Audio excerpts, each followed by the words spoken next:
Today's video, we're going to be covering how to ace the Meta Rotational Product Manager Product Sense interview for 2026. My name is Rich, your favorite tech career coach, and today we're holding absolutely nothing back. We are going to be providing you with an 8-step blueprint. Think of it as a framework for you to get leverage and control over the product sense interview, especially for 2026. We're absolutely showing you all of the resources that you need and putting together a game plan based upon our people who have landed product manager roles at some of the biggest tech companies and most exciting startups. In addition, we've also aggregated information for you from my friends that work in recruiting based upon what they have seen that actually works in today's hiring market. Now, for starters, why should you even go ahead and listen to me in the first place? Well, that's ultimately your choice. I'm assuming, though, for people that are looking to break into the Meta RPM program, you're extremely analytical and you like to go ahead and have your prep work done ahead of time, and you have usually very high standards for yourself because the RPM position at Meta attracts the best of the best. So if you don't know who I am, I run a company. It's called Product Gym, and we have helped people get into some of the most exciting companies over the past 9 years. You can go ahead and see we've helped this person here land an Amazon product manager job, even though she was on an H-1B visa. We've helped this lady here break into Fidelity Investments in about less than 60 days. We helped all of our people secure multiple offers. Most recently, as of 3 hours ago, you would see a new testimonial come back for us where we've helped somebody land a product manager job over there at Lucid Motors. We helped train up one of our past grads to go ahead and land the head of AI product manager position over there at Bloomberg. This gentleman here, we were able to help break into Venmo, and he ended up landing a total comp of $324,000. So that's just me not trying to flex, but just establishing some degree of credibility, because you are probably being overwhelmed right now by more information than you can handle, and you're probably wondering who should you listen to and what should you do, because I think you'd much rather get past the phase of aggregating information and start executing on your game plan, which is what I'm going to have for you today. So if you go over to my LinkedIn, my background isn't in product management. My background is actually in recruiting. I started off as a recruiter about, a decade ago. And most of my friends now are all pretty much VPs or heads of talent over there at the biggest companies. I'm not a recruiter anymore, and I'm not a placement service. So we provide training for people to go ahead and get into these companies. And as you can see, I've been featured on the following publications, and all of my credentials are readily available on my LinkedIn.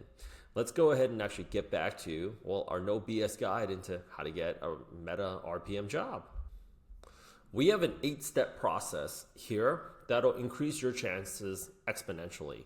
But just know you are about to embark in one of the most competitive roles, if not probably the most competitive role in tech, because it's got a very, very, very low acceptance rate. You can expect anywhere between globally 8,000 to 12,000 people apply every single year.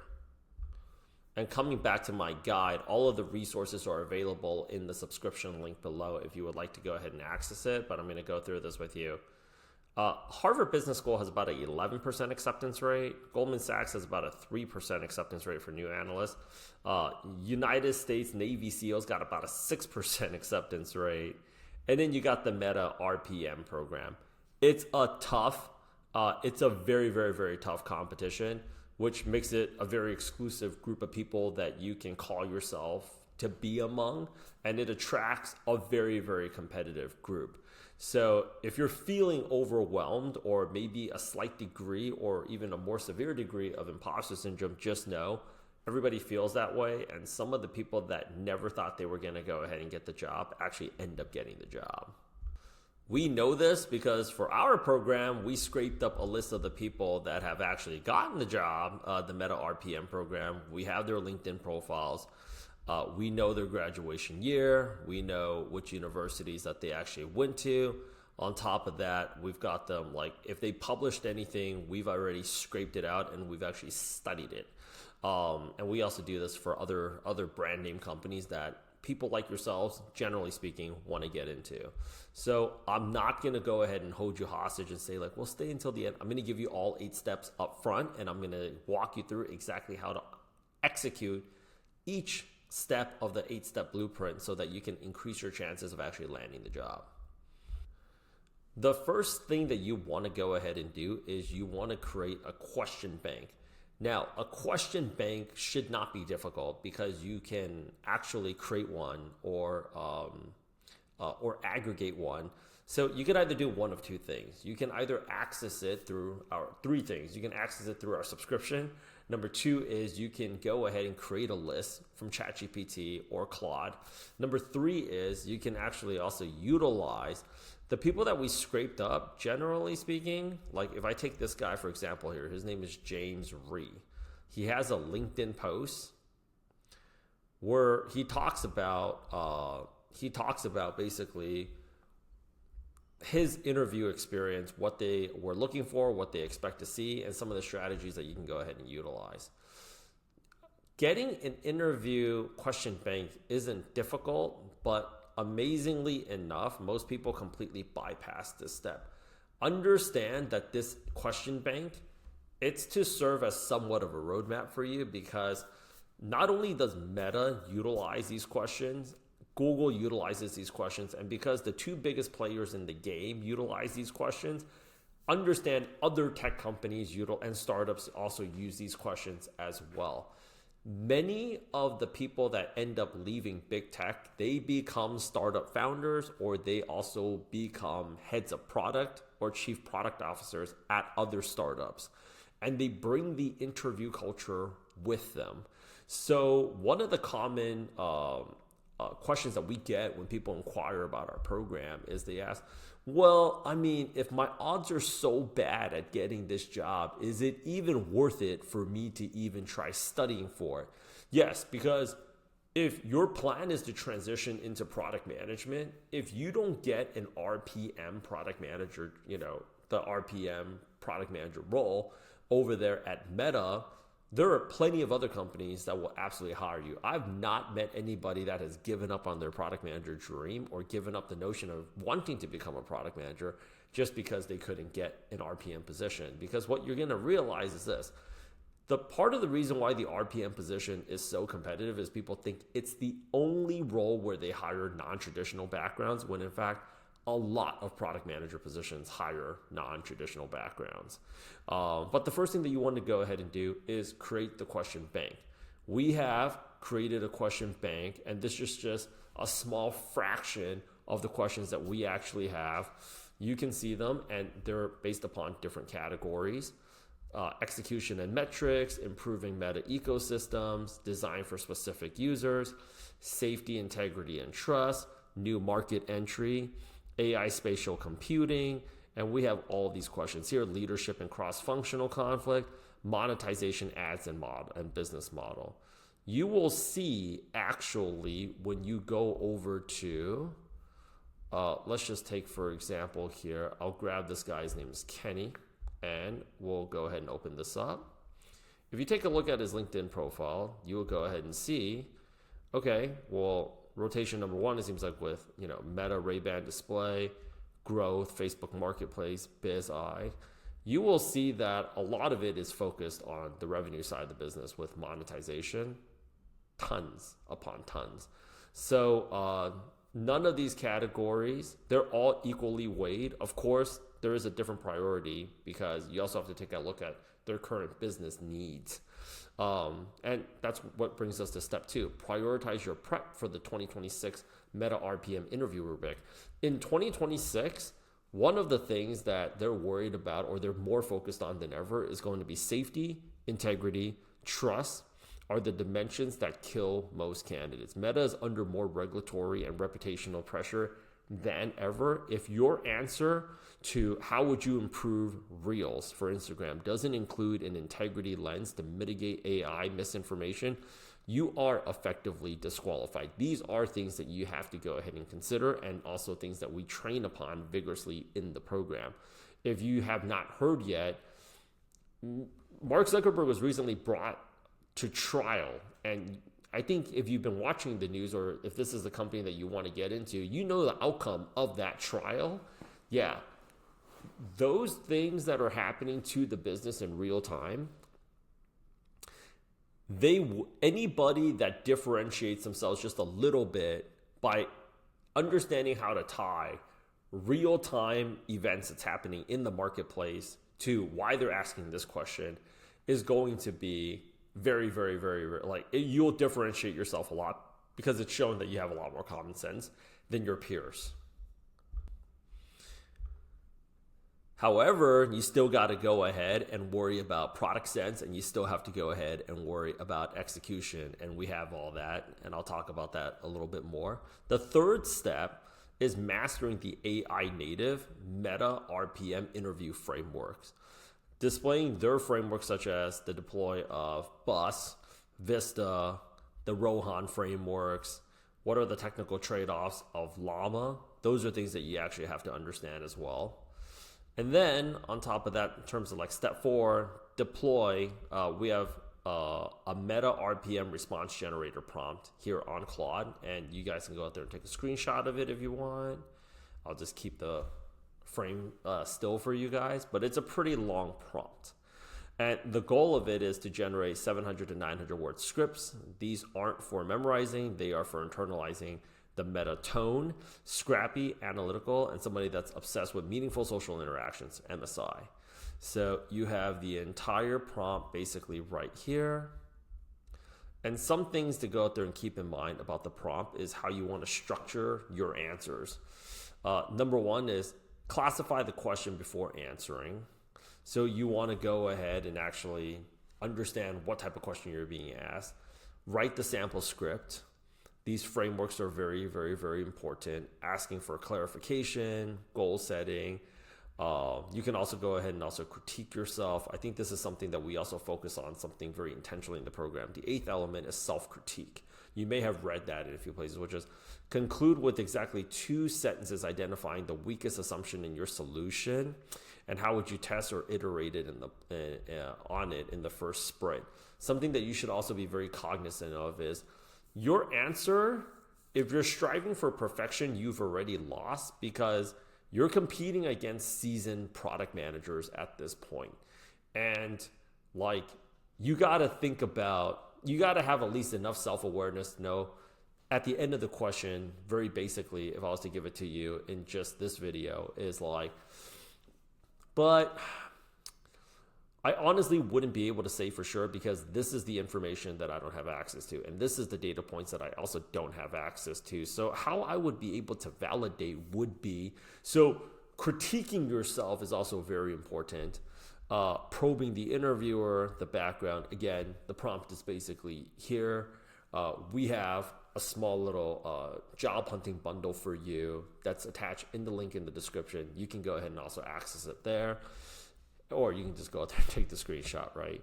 But having that into your Claude is going to be very, very, very hot. But just know that don't try to memorize all of your answers because a lot of the people go in there sounding very scripted and sounding very robotic, and it doesn't sound like they're having a nice conversation. That's not good. That just means you have a really good memory, but they want people that can actually think and analyze a situation and look at the problem for exactly what it is, make a very quick decision, and take action. Having said that, though, moving over to step number 5, which is overcoming the jaded interviewer syndrome. You should have about 100 hours of mocks. What I've noticed with a lot of people that are going for the Meta RPM role, and one of the unsaid secrets in people that have passed this interview process is that you should have about 100 hours of mocks. This is also another value add for our program is that we pair you with very, very, very high quality mock interview partners, which I would equate as the difference of you can go ahead and mock interview with randos, or you can go ahead and mock interview with people that are completely dedicated to getting the best product manager jobs out there. So you can be playing pickup basketball with a bunch of random people that you see at the park, and anybody that's ever done that knows like 1 out of every 10 or 11 times you'll see a group of guys or girls where you have a really, really good game, and then you don't know how to get in contact with them to do it over again.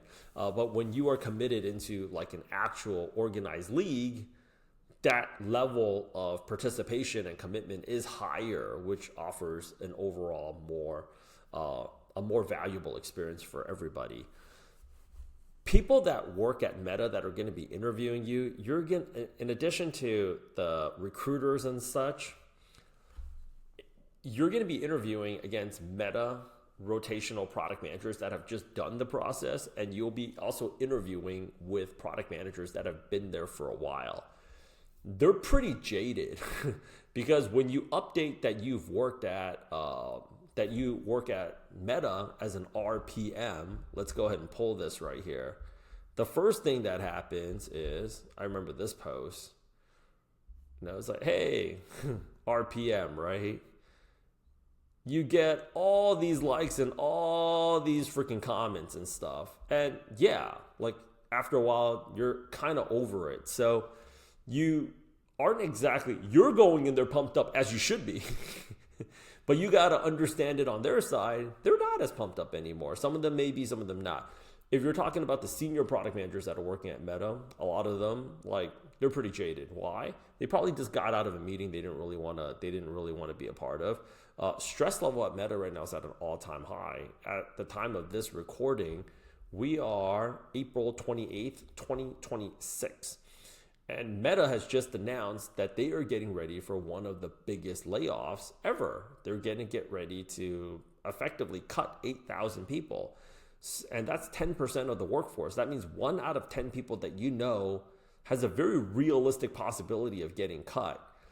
Should you worry about that for the RPM role? Not really, because Meta sees this as a pipeline, a leadership pipeline where they're grooming future leaders for the organization, so they would never really get rid of this. And people that have come out of RPM has been, historically speaking, has produced some serious players in the game. Not just like within the organization of Meta, but have also moved on to founding some really exciting companies or becoming the heads of product or chief product officers at some very awesome companies as well. So that'd be step 5. Step 6, build up the interview muscle. Would you fight Mike Tyson on the first round, like on your first professional fight, or swim against Michael Phelps in your first professional swim race? I don't really think so. Another secret that a lot of people don't talk about because they want to make it seem effortless, but we all know that's kind of bullshit, is that the people that end up usually getting the RPM role, because I was a recruiter, I've seen people in action before. There are a lot of people, and I'm not just talking about RPM, I'm talking about all PM, I'm talking about all roles. They can do the job very well, but they're very bad at interviewing. I am one of the few people out there, as a business owner, I love hiring people that interview like shit, because I understand the people that interview very well, they're not always the best people on the job. If you don't believe me, take a look around your office or take a look at where you're working at right now. And if you ever notice why some really dumb person is making more money than you, chances are they're probably doing a better job interviewing, and they're providing a higher quality user experience for the people that were interviewing them to get that role. They are in no way, shape, or form smarter than you, better than you, harder working than you. They don't deliver better results. They're definitely not working usually longer hours, yet they're out earning you financially, right? You want to know why? It's because they probably do a way better job pitching themselves on the interview. And generally speaking, some of the worst people in corporate period are phenomenal salary negotiators, even though they deliver the least value. It's amazing. This is also like a decade-year observation from my part, right? So get the real world experience. It's very important. All this shit is like theory. You are not taking a multiple choice exam. This is not a civil service test where you are going to go in there and do a bunch of writing like you're taking and multiple choice like the LSAT or GMAT. You have to communicate with these people, and the way that you go ahead and flex up that muscle is there's a few things that you can go ahead and do. If your money allows, you can hire a one-on-one coach. If your money allows, and they usually charge by the hour. Our program, we work with you until you get the product manager job, right? You can hire us. You can role play with people that you meet outside of our program. You can role play with people that you meet at some other program. You can go ahead and enroll in our program. But that's only going to get you so far. Like shooting at a piece of paper versus somebody that's actually shooting back at you is a completely different experience. You have to go out there and flex that. If you had a French presentation, right, or a presentation in a foreign language, would you really go ahead and watch French movies with English subtitles for 3 months straight and then have conversations with yourself in French? And then on the day of the presentation, where you're not only going to have to deliver a presentation live in front of people in person, you are also going to have to answer Q&A live too. And that would be no, I don't think you're exercising very good product strategy or good design thinking. Like that you're only designing yourself for not going into a good place.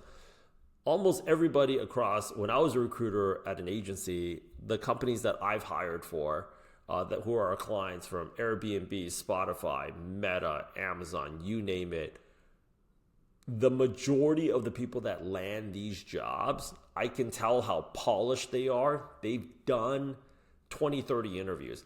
We had somebody in our program land a product, that was an international student, land a product manager job at Spotify. They did 120 real interviews before going in there, because that's the competition, is you're going in there to sell yourself. And that means you have to go through that experience, because if somebody has about 100 mock interview hours and they got about another 100 hours of real-time interview experience, I really want to, I'm not trying to aggravate anybody, but I would really like to go ahead and reiterate what your odds are of getting this job. And whatever it is that you're not willing to do, the people that are at this bracket of the game, they are crazy enough to do it. They are crazy enough to do it. We can tell in recruiting, because you also not just for the RPM position, when you're working at a Meta or at an Amazon or at actually most tech companies, generally speaking, they're just constantly doing interviews. Whether they're really hiring or not, they're doing a lot of interviews. And outside of the RPM position, just know that they've probably done about, on average, they interview at least 3 people every single week. And they've been doing that for about 45 to 50 weeks out of every single year. Multiply that by 3 to 4 years. Their muscle memory in terms of being able to spot bullshit, or their muscle memory in or the fact that they're just not very easily impressed. Yeah, it's there, right? Hopefully you understand what it is I'm saying. So build up that interview muscle memory. The next thing that I would also recommend for people is to build a YouTube profile, launch a YouTube profile, and to build in public. Build in public is the hottest term, because it's letting the interviewer know exactly what is it that you can do. Your interview responses are about 8 to 10 minutes. And if you're only giving a voice answer while other people are actually demoing something, you're at a major, major, major disadvantage. Going back to flexing our little program here some more, I'm just going to give you guys some references right here. This gentleman secured multiple product manager offers by having a YouTube channel. And this lady here, as you can see how ecstatic she is, she secured multiple AI product manager offers hosting hackathons.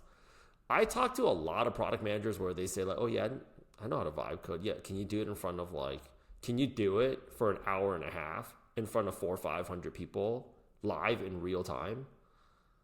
Well, then I don't know. I mean, yeah, it's different, right? She's actually hosting it, prompting it, showing the way that she's thinking about it.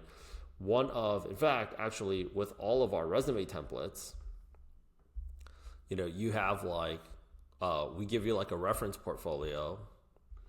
You can go ahead and click on this. You need to have an actual portfolio website, but more importantly of all, they want to know how it is that you communicate on the interview, right? Take a look at this. Like, this person here is actually also making shorts on like, hey, well, this is what MCP is. This is what RAG is. Oh, they have X number of followers. They are a source of distribution. All that stuff is hot. And the more YouTube videos that you do, the better you look on the interview, the better you sound on the interview. Holy moly. I'm not even joking. Like, the better everything, right? Talking about how you would go ahead and write a PRD versus actually showing how you would prompt it out, how you would go from PRD to prototype, along with all these different skills that you have. It's very different seeing it versus it's a very different, like they're just hearing about it. Why do you think I am bouncing around my screen showing you all this shit? What am I supposed to do? Have you use your imagination? I don't really think so. The YouTube portfolio is going to make you look so much hotter because on a resume, you can say you have all these different skills here, but showing a company what you can do with Claude Design, showing a company, hey, I know how to integrate, I know how to create an integration with like 11 Labs and WhatsApp integration. All of these different skills here, we train. Saying, yeah, I know how to use Claude Cowork. What does that even mean, right? What does that even mean? Versus like you actually can demo it. That's a completely different thing. And what Meta really likes to hire on is the abundance of skills that you actually bring onto the table.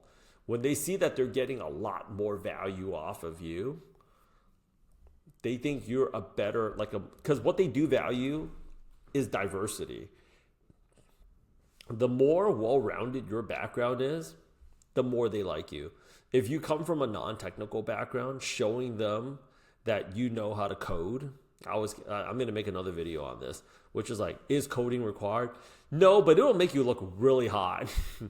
If you know how to build, you got to show Meta that you can and you're not afraid to learn how to market and how to sell. If you know how to market and sell shit, you got to show Meta that you can also build stuff, and they're going to think you're really cool because it's not because so much of the skills is this person identified a gap in their skills arsenal. They made the time to do something about it on top of doing this and everything else. Because generally speaking, people that apply for this role come from very impressive backgrounds. And they not only were able to say, I'm going to learn this, they did it, they set up a plan, they made the time to go ahead and do it, and now they're fluent in this skill or they have above average competency, which makes them a major value add for our organization. Real world impact, monetize a product. Probably the biggest flex that you could have is monetizing a real product. Ultimately, we're doing all this shit to go out there and make money. If you pull any one of these profiles that you could see here, I'm going to pull another one, Isaac Choi. Right? Let's take a look at what these people are actually working on. Social issues, Facebook core ad experiences, right? Let's go ahead and actually take a look at, let's see here. Let's go out there and pull up another one. And let's see if they are working. Okay, Instagram business monetization.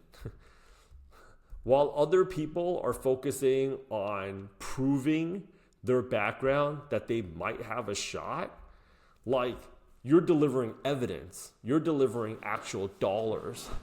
That's why one of the things that we focus on in our program is actually doing affiliate marketing. I'm going to show you guys in this video here. This is actually the Stripe account for one of the people that's in our program. And after they landed the job, they actually wanted to go out there and take this endeavor on. They went from doing about a few $100s a month to, as you could see from the screenshot, they racked up to about $10,000 right there, right? Which is actually another reason why you want to have, there you go. Another reason why you want to have Another reason why you guys want to go ahead and have a YouTube channel is you can reference shit, because it'd be like, I could tell you this person went from monetizing $100, $200 off an offer versus actually bring it up to 10,500. And this is what they want to go ahead and see. Okay, so you had a slow start and then you jumped up. They're going to want to know what happened over there. What'd you do over there? Oh, and it went down to from 10,500 and it says July 2025. And then August 2025, it went down to 8,300. What happened over there? What went wrong? What did you learn? Now it's real data, right? It's like the equivalent of talking to a real Navy SEAL versus some kid that's been playing Call of Duty all day for the last 2 years, right? And then, well, you hit $11,000. Well, what happened there? And then, hey, what the hell happened there? They're going to want, and then what happened next? Watch this video and you'll find out exactly what happened, what ended up happening afterwards, right?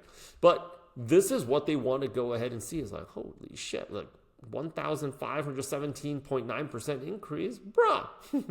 That's hot. That is really hot. What happened there? They're gonna want to know.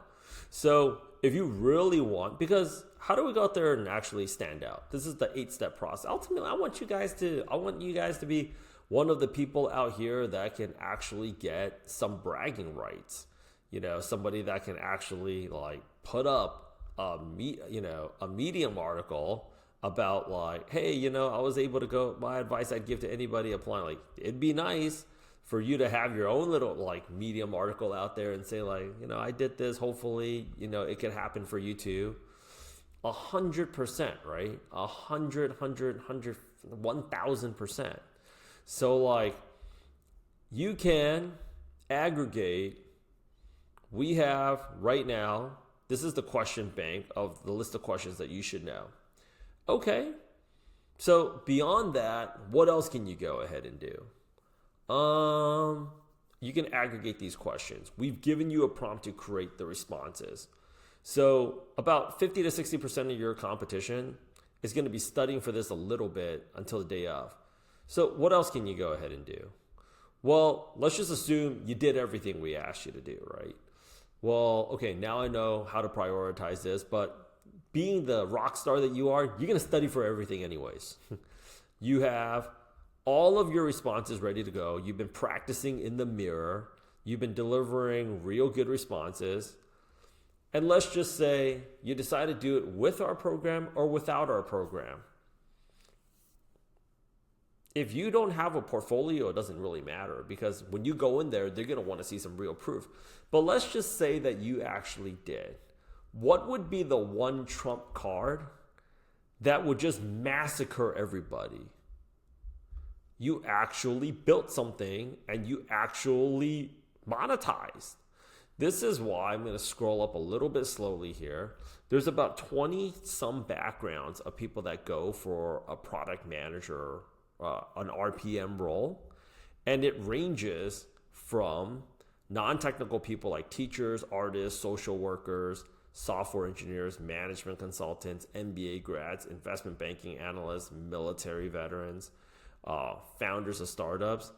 These people here get weighed very highly, even though they may have come from a startup that failed, is because they actually monetize something. You know who else does very well? Sales and business development people do very well in this. On top of that, cybersecurity folks also have a freaking like an insane advantage, right? You get project managers, recruiters. You know who else? Military veterans. People that like, if you come from special forces, holy moly, they love you. They love that shit. They love it. So there's those 8 steps. In addition to that, this is part of a series. I've already taken up about like close to 34 minutes of your time. But you can get access to this resource. You can get access to the resource in the YouTube description. And on top of that, we have a list of resources for you, including some additional ways that you can go out there and absolutely stand out. But I'm going to be covering that in a separate video. Something else that you should absolutely consider is actually passing especially for the non-technical folks, is getting your cybersecurity certification, which we have a whole cheat sheet on that we can provide for you as well in part of the bundle. As mentioned multiple times throughout my no BS guide, is that Meta is under more scrutiny than ever before. So we grabbed all of these different cybersecurity questions for you for the ethical hacker certification, CompTIA Security Plus, Network Plus, A Plus, and we popped everything for you guys. As you can tell, I just love Airtable. We popped everything for you guys in a flashcard app so you can study it. So you see it's timed and everything. We have the questions. So if you wanted to go out there and grab it, you know, you can go out there and say, notice it was a different experience for you, like me showing you this versus me telling you like, yeah, these are the study guides, and then I show everything to you right here. But now, and there's a mobile app, there's an iPhone and Android app for this, and you can do this like, you know, we're more than happy. We want as many people to win as possible. Everything that you need is available for you in the bundle right here. We do it for you. We do it for all y'all. And I'll go ahead and tell you guys exactly what's coming up next in the series so you can stay alerted. So in the upcoming videos, I'm going to be providing y'all with, from the very top down, I showed you guys all the SEO tags and stuff because we're getting ready to drop this thing on our blog. But I didn't want to wait anymore because people are like, I need this right now, Rich, like studying for it. And there's a lot of people. And if you're like freaked out about it, you really shouldn't be. I'm going to be talking about the breakdown of basically how competitive the role is. And then on top of that, in the upcoming videos in the series, I don't know which one I'm going to go ahead and drop first, but it's going to come out regardless, is I'm going to be covering the different backgrounds that are going to go after this role. And more importantly, I'm not just going to go ahead and cover your background. I'm going to be also providing you with the resume templates and then how you can go ahead and differentiate yourself for all these roles. I actually have the resume description bullets that are very specific to like MBA graduates, management consultants. And on top of that too, I also have a stack of resume description bullets in terms of like how you can go ahead and satisfy like process documentation, training documentation. It's something that nobody wants to do. It's not beneath you either, but like they have like RPMs go ahead and actually do it. This is a very important part of the job. And like different, you know, what is it that they want to go ahead and see? I'm actually going to go through in the upcoming video, I'm going to go through the entire like resume process. So I'm not just going to give you like, these are the types of people that are going for this role, but what's the strategy to stand out? How do you stand out? What's your secret weapon? Why has Meta hired teachers versus like salespeople versus like customer success people versus people that's come out of cybersecurity? Everybody has an advantage and everybody also has some disadvantages. The thing that we want to do here is maximize the opportunity and minimize your risk. So I'll be talking about the ways that you can differentiate yourself on the resume and on the application process. I will go on and also tell you how you can stand out. So I'll be giving you some additional hot tips here. There's 7 hot tips that will really make you look really red hot in front of the recruiters. And they're thinking to themselves, yo, there's no way we're not going to at least interview these people, because when you're going through an interview process that's this competitive, you have to find ways to go ahead and get leverage on it somehow. So I have some of the hot tips here. I'm not going to go over all of it because I've already taken enough of your time, but it's coming up. And then as always, I will see you in our online community WAP. If you have any questions at all, please do not hesitate to reach out to me. My name is Rich with Tech Careers. That's actually the new brand that we have because there's so many other jobs that we help people out with right now. But you still have time to get it. Don't feel like you don't have enough time. You can absolutely go ahead and make this happen. Yeah. And then you can also schedule a call with us to inquire about our main program, which we talk a lot more about developing your AI portfolio and additional AI skills, especially with Agentic AI, so you really, really, really stand out. See you on the next video of this series. We also have Google, Amazon, And we also have a full breakdown for Pinterest, OpenAI, and Anthropic. So many people have been blowing me up about Anthropic. We have a lot more good stuff to come. See y'all later. Don't forget to subscribe.